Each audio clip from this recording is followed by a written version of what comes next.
Bon, alors j'ai parlé un petit peu avec quelques jeunes. Il ne faut pas s'affoler s'il y a des petits moments qui sont un peu plus difficiles. Hein. Donc chacun peut prendre là où il en est dans le forum. Et puis ensuite, il y a beaucoup d'autres choses qui pourront être développées petit à petit tout au long de votre vie. Donc hier, dans le premier forum, nous avons approfondi la question de la vérité objective. Celle-ci existe parce que notre monde n'est pas le fruit du hasard et de la nécessité, mais notre monde est le fruit de l'acte créateur de Dieu. Cet acte créateur de Dieu, et c'est important de le souligner, n'est pas un acte purement volontariste, c'est-à-dire Dieu ne fait pas une création par fantaisie, mais l'acte créateur de Dieu est un acte de sagesse et d'amour. Tout le créé est donc intelligible, c'est-à-dire il est capable d'être pensé par notre intelligence. Tous les êtres de la création sont intelligibles parce que Dieu a pensé toutes les natures avant de les créer. Et là est le fondement de la vérité. Voilà, parce que Dieu est vérité, cette vérité s'est faite chair en Jésus. Si nous rejetons Dieu, nous rejetons par le fait même la vérité objective et nous tombons dans le subjectivisme. La science serait alors impossible, le dialogue et la confiance entre les hommes seraient aussi impossibles. Le deuxième forum d'hier soir nous a permis de comprendre la vraie nature de la conscience morale, que nous appelons la voix de Dieu en l'âme, voix de Dieu qui me commande de faire le bien et d'éviter le mal. Nous ne devons pas, bien sûr, être simplistes. Comme nous l'avons dit, la conscience morale n'est pas un GPS qui nous avertit à tout moment de ne pas tomber dans tel ou tel piège. Dieu nous a créés libres et responsables, nous avons une raison que nous devons développer. La conscience morale ne supprime pas la liberté, mais elle est un nouveau don de Dieu au service de la liberté responsable. Elle doit, comme nous l'avons dit aussi, être éduquée pour remplir sa mission. Elle peut être plus ou moins gravement déformée, et nous allons en parler ce matin. Tout homme de bonne volonté a l'expérience de sa conscience morale, qui lui commande de faire le bien et d'éviter le mal, et qui juge ses actes pécamineux et fait naître remords ou repentir. Jean-Paul II disait que la maturité d'une personne se mesurait à la soumission de sa conscience par rapport à la vérité.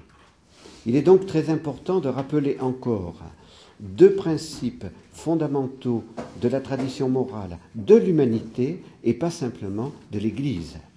Donc ces deux principes fondamentaux que tout homme devrait avoir inscrits dans sa conscience.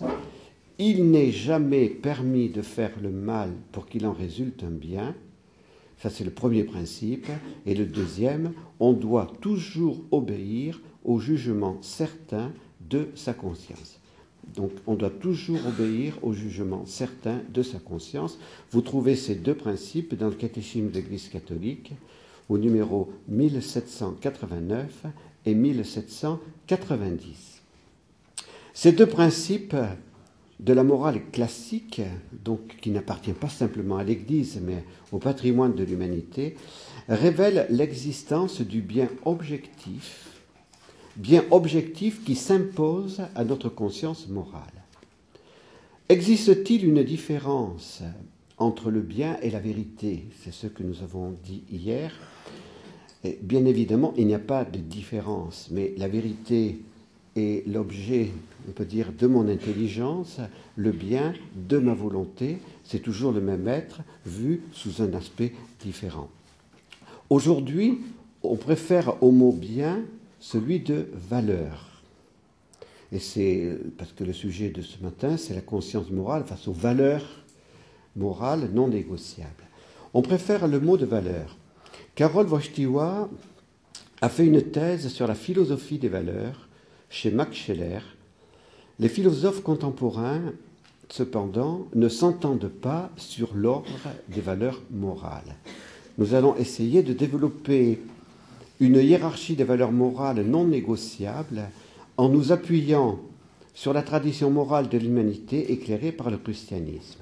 Mais d'abord, avant de donner cette hiérarchie, un mot sur ce que l'on entend par valeurs morales non négociables. Elles sont des valeurs qui ne peuvent pas être mises en discussion et pour lesquelles aucune compromission n'est possible. Les débats actuels en bioéthique révèlent la grave crise des valeurs non négociables qui font partie du patrimoine moral de l'humanité. Comment est-il possible que l'on continue à ne pas vouloir voir la vérité et que l'on continue à reconnaître et que l'on ne veuille pas reconnaître que l'avortement est le meurtre d'un être humain innocent? Comment est-il possible que l'on puisse vouloir légaliser la recherche sur les embryons? Le livre de l'ancien grand maître de la Grande Loge de France, Pierre Simon, de la vie avant toute chose, est très éclairant pour aider à comprendre le combat entre les vraies valeurs et les anti-valeurs. C'est le rejet de Dieu qui a entraîné le rejet des valeurs morales non négociables. La première valeur morale non négociable est Dieu, car il est le bien par excellence. Pourquoi sommes-nous devenus si timides face au laïcisme sectaire qui s'agite pour reléguer Dieu dans le seul domaine privé? Benoît XVI a donné un discours remarquable aux parlementaires anglais. Dieu n'est pas le problème de la vie en société, il est la solution. Notre Saint-Père se fonde tout simplement sur la vérité de l'être. Si Dieu n'est pas la première valeur morale non négociable, l'humanité vivra le mythe de la caverne de Platon. Elle sera arbitrairement coupée du monde extérieur et du soleil. Ceux qui seront sortis de la caverne et oseront témoigner de l'existence du soleil seront condamnés à mort par les dictateurs qui gouvernent à l'intérieur de la caverne. Si Dieu n'est plus le bien par excellence, les droits de l'homme seront bafoués parce qu'ils n'auront plus de fondement ultime. Nous revenons alors à la loi du plus fort avec son cortège d'injustice et de violence. Comprenons cela en profondeur. Il ne s'agit pas d'intolérance mais de vérité. Tout être humain, par son intelligence, peut connaître l'existence de Dieu, cause première et bien suprême.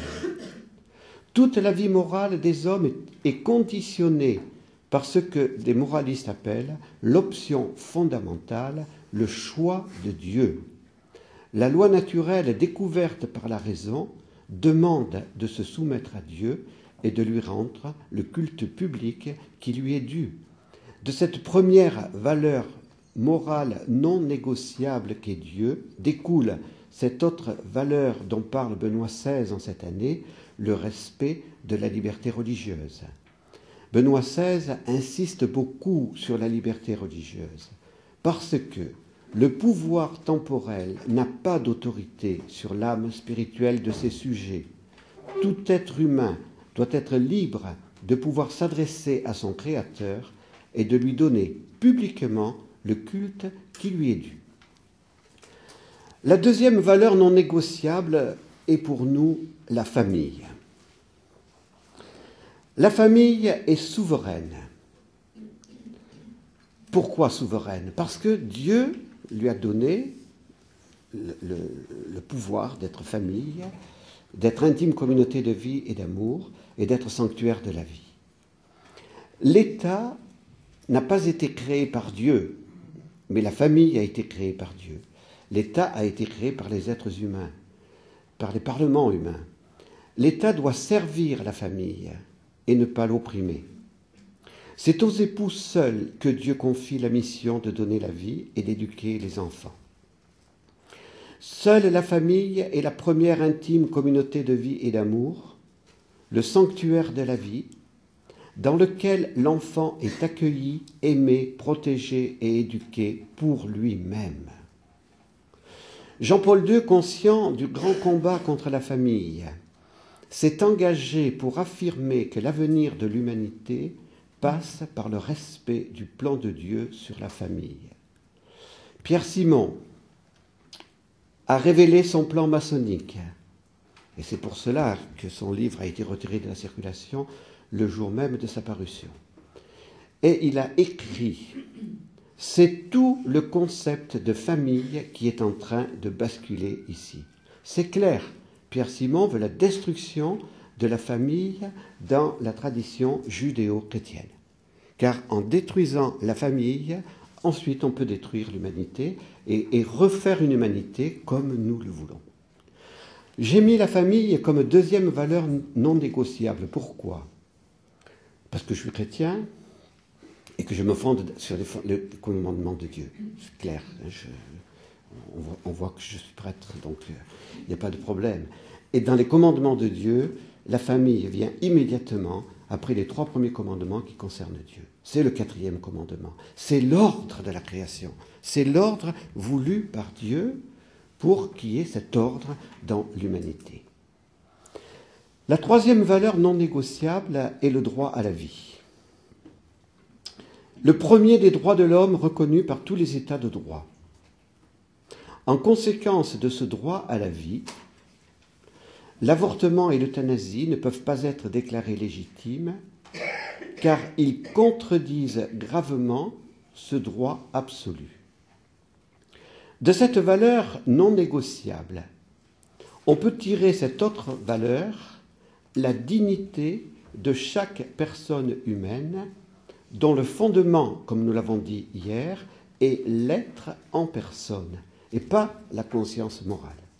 Voilà. La conscience morale, c'est une faculté de la personne humaine, mais ce qui constitue la dignité de la personne humaine, c'est le fait qu'elle est personne, qu'elle est être en personne. La personne ne peut jamais être considérée comme un moyen, mais comme une fin. Que signifie être fin ou être moyen ? Un animal peut servir de moyen à un homme pour le transporter, pour faciliter son travail, pour le défendre, pour le nourrir. Un homme ne peut pas servir de moyen. L'esclavage a été aboli pour cette raison. L'homme est la seule créature sur cette terre que Dieu a voulu pour lui-même. La personne humaine possède une dignité intrinsèque du fait aussi qu'elle est sujet et qu'elle n'est jamais objet. Le fondement des droits de l'homme est donc la dignité de l'être humain. Aucun handicap, aucune maladie ne peuvent enlever à l'homme sa dignité. De cette dignité intrinsèque à la personne humaine, on peut tirer cette autre valeur non négociable. La personne humaine ne peut jamais être traitée comme une chose, comme un objet, comme un matériau de recherche. L'acceptation de la recherche sur l'embryon est une grave régression morale. L'esclave était mieux considéré que l'embryon aujourd'hui dont on veut faire le matériau de recherche. Et ça, je crois qu'il ne faut pas avoir peur de le dire, hein, parce qu'on n'a jamais vu un maître acheter des esclaves pour lui prendre un bras, pour lui prendre un cœur, pour lui prendre un rein, pour pouvoir survivre ensuite. L'esclave était plus considéré que l'embryon dans la recherche scientifique aujourd'hui. Citons ces autres valeurs non négociables que nous ne développerons pas faute de temps, mais peut-être que dans les questions qui vont surgir après, on pourra les développer. L'interdiction de l'adultère et de la pornographie. Qui aujourd'hui ose s'attaquer à la pornographie ? Et pourtant, ce devrait être un combat, on peut dire, de tous les hommes de raison, de tous ceux qui veulent la vérité, car la pornographie est la responsable de beaucoup de maux actuellement dans le monde. Ce n'est pas le célibat qui est le responsable de tous les actes mauvais qui ont pu être commis, c'est la pornographie. Le respect de l'innocence des enfants, cela est une valeur non négociable. Le refus absolu du vol, sans lequel on ne pourra jamais surmonter la grave crise économique mondiale actuelle. Et enfin, le refus absolu du mensonge qui empêche la confiance entre les hommes. Comprenez que ces valeurs ne sont pas des idées subjectives. C'est pour ça que le mot valeur est un petit peu ambigu. Il faut bien dire que la valeur correspond à un bien objectif. Voilà, la valeur, elle se trouve dans ma conscience, mais elle est en lien avec un bien objectif. Si j'enlève le bien objectif, le mot valeur devient complètement subjectif, et à ce moment-là, chacun va créer ses propres valeurs, et on ne peut plus faire une science même de la morale. Voilà, donc nos valeurs se fondent sur la vérité de la dignité de la personne humaine. Le fondement ultime des valeurs est Dieu.